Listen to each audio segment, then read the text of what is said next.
Hey, it's Erin. Let's talk about keeping track of progress. Yesterday I went in for my first Dexa scan in 5 years, and I was curious to see where I am now compared to 5 years ago. So Dexa will measure your lean body mass, it measures body fat, it measures bone density, visceral fat.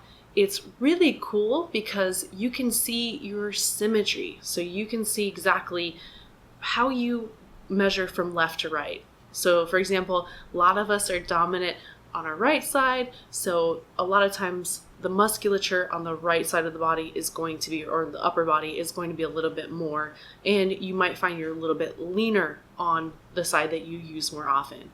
So it's kind of cool. That's probably my favorite thing about using Dexa because it gets down to the specifics of exactly where you carry your muscle. It also will tell you where you're carrying your fat. So for me, I don't carry hardly any in my midsection, but I carry a little bit here and quite a bit in my lower body. So if you're interested in how your body fat, your muscles are distributed over your body, then Dexa is awesome. It's also going to tell you your bone density, which is a really cool thing to see, just to make sure that you're healthy. It will also tell you how much visceral fat you're carrying, and that is the fat that's around your organs, and it's a good idea to keep that as low as possible. So you'll see how much is like subcutaneous, how much is visceral. My Dexa scan showed that my body fat percentage is 15.9%. I think that's a little bit high, but it's a good starting place for after 5 years of not doing the Dexa scan. And then as far as lean body mass, I am at 115 pounds of lean body mass, same as 5 years ago, which I think is kind of cool because you think about genetic potential and the possibility of there being a ceiling to natural genetic potential. And I think I probably am rather close to that, which is apparent in this scan. Then as far as symmetry goes, my left and right side are rather symmetrical. And I think that's a testament to unilateral training. I think it's really important to train both sides evenly, and that is going to make sure that you've got even amounts of mass from left to right. As far as visceral fat, I'm at 0.1 pounds. So super, super low. And they said that that's really healthy, which is a good thing. And bone density is super high.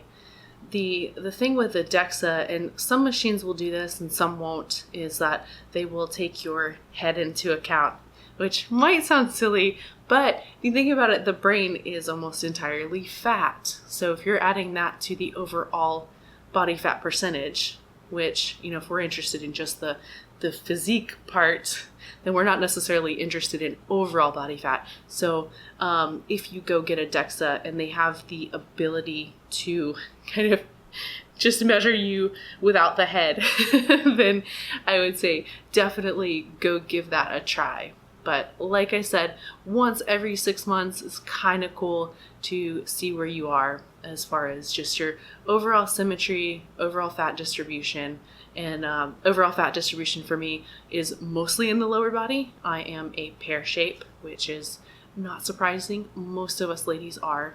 But if you carry a lot of weight in your abdomen, you're going to be more of an orange shape, so which is not as healthy as the pear shape. So that's another cool aspect of the Dexa, is that it will tell you kind of how healthy you are. So yeah, those were my results. The thing that I'm not so sure on is the actual accuracy of the Dexa. So it can vary 5% body fat wise, higher or lower, depending on your ethnic background, depending on if you're hydrated or not, and sometimes what you've had to eat during that day. So there's a bit of room there. So as far as just knowing your overall body fat percentage, for me it came in at 15.9, and I thought that was a bit high, but it's kind of cool every 6 months to use a tool like that, like Dexa or underwater weighing, which are probably the two most accurate ways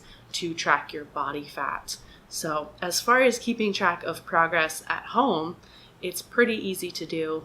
You can do measurements, you can do pictures, and You could do calipers, or you could have someone do calipers for you. Now, calipers are probably the second most accurate way to do it if you have someone who knows what they're doing. So for that, you would have the same person pinch you in the same spots. So it's going to be a good way to track your progress over time. So you can see how much body fat you're losing with calipers with someone who knows what they're doing. The scale is the fourth way or the fifth way to keep track of progress. I would not recommend it. So if you're looking to change the composition in your body, so if you're looking to gain muscle, lose fat, that scale is not going to tell you that story. So I hadn't stepped on a scale in probably over 8 months, and my measurements are consistently going in the right direction. So I'm very happy with my progress, because that's how I keep track, is measurements and sometimes pictures. And measurements are perfect for that. But the scale, since my measurements were looking good, I'm like, oh, I'll just step on the scale and see where I am. And I thought it would be like low 130s, and I was 141 pounds, which, not surprising. I've added 4 inches to my hips in the last couple of years. So, and I've lost size on my waist, and I'm a little bit smaller in my upper body. So, it's not very surprising that the scale would be what I think is on the heavier side, but that little number on that little machine can really make or break your day. So I think it's rather pointless to step on the scale all the time, because it's not going to tell you, especially if you're gaining muscle, it's not going to tell you the whole story. So with those measurements, make sure you choose the muscle groups or the body parts that you want to measure. And if you want to see a video on how to measure, let me know in the comments below, because we can certainly do that. It's something that once you get the hang of it, you can take measurements once every couple weeks and keep a chart. And it's kind of cool to see the measurements change, according to what your goals are. And for me, I just measure around the shoulders, around the chest, around the natural waist, around the hips and glutes, and then around the thigh. So it's kind of cool to see that progress over time. And then with pictures, if you would like to see a video on how to take progress pictures, because there's a bit of an art to it, you want to make sure that you're in the same lighting, you're in the same basic outfit, you're the same distance away from the camera, and that you're also the same angle. So you don't want the camera up high and then the camera down low.